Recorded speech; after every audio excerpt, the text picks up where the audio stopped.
রাস্তাতে এইসব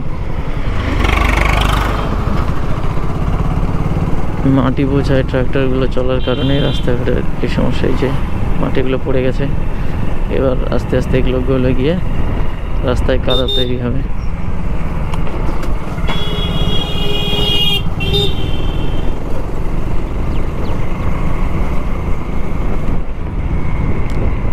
সামনে কিছু অসহায় মানুষকে দেখতে পেয়ে গাড়িটাকে স্লো করলাম।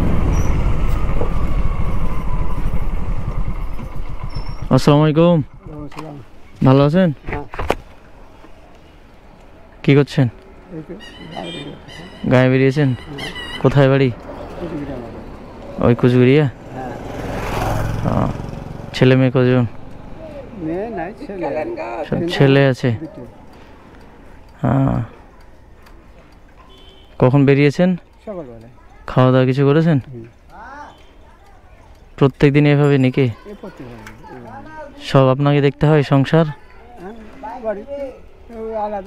হ্যাঁ, ছেলে মেয়ে দেখে না?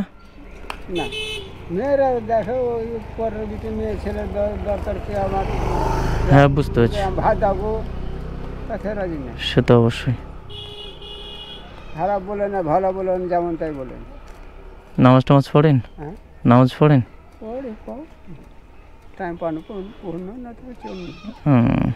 নামাজ পড়বেন, ঠিক আছে? নামাজটাই আগে। আপনাদের বাড়ি কোথায়? সুলতানপুর। ওই সুলতানপুর। হ্যাঁ, সবারই। আপনার বাড়িও ওখানেই? ওই পেছনে যিনি আছেন? সবাই একসাথে। আপনাদের কে ফ্যামিলিতে কে আছে? ছেলে পেলে আছে।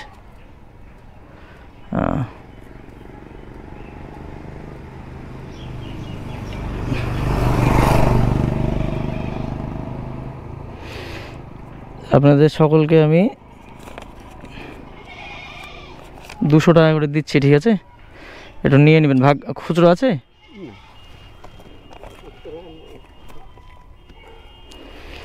একটু নিয়ে যাবেন সবাই, একটু ওনাদেরকে দিয়ে দেন। ভাই দিয়ে দিও তো ওখানে, ওদের দুজনকে দিয়ে দাও। ঠিক আছে? আজকে আমার মেয়ের জন্মদিন, ঠিক আছে? আমার মেয়ের জন্য একটু দোয়া করবেন, ঠিক আছে? আচ্ছা, ওয়ালাইকুম আসসালাম। ভালো থাকবেন, ঠিক আছে? দোয়া রাখবেন। আচ্ছা ভাই, আসছি তাহলে। দোয়া করবেন, ঠিক আছে?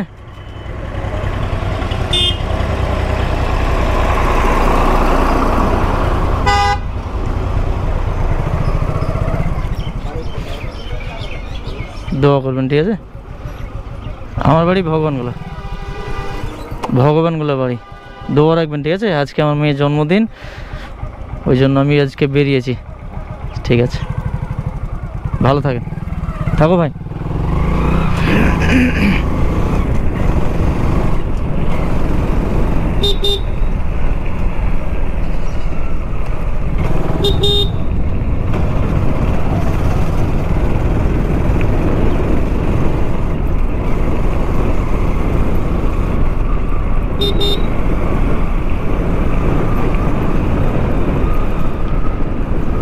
অবশেষে বেরিয়ে পড়লাম এবার কলেজের উদ্দেশ্যে।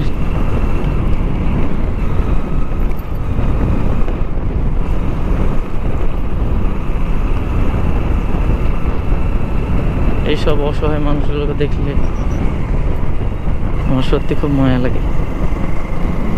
আমি পারি না যে এদের জন্য কিছু করি। যতটুকু নিজের সামর্থ্য আছে, যেটুকু পারি এনাদের দিয়ে সাহায্য করি। আপনারা সবাই আমাকে এনাদেরকে সাহায্য করার জন্য একটু